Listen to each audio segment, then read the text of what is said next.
Bu oyda mana shu kundan hozirdan boshlab keyin gunoh qilsangiz, bizda bir maqol bor-ku, bir gunoh ish qilib qo'yadi-da, shayton meni yo'ldan urdi deydi. Endi unaqa deya olmaydi. Shaytonlar zanjirband qilindi. Endi bu oyda kim gunoh qilsa aynan o'zi qilgan bo'ladi. Aynan o'zi bo'ladi.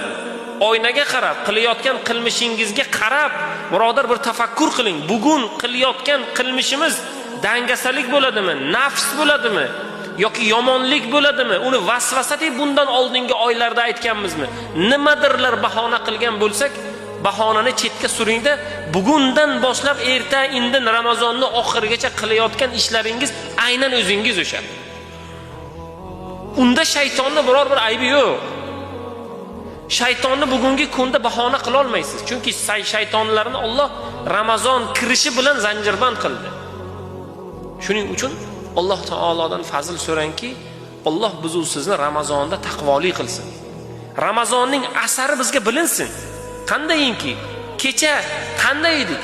Bugun Ramazon kirdi, boshqacha bo'lsin. Ramazonning shukuhi o'zimizda, ihsonimizda, gapirishimizda, farzandlarimizda, ayollarimizda, masjidlarimizda bilinsin. Ya'ni bilinsin degani Ramazonda dabdababozlik ila iftorchilik bering emas.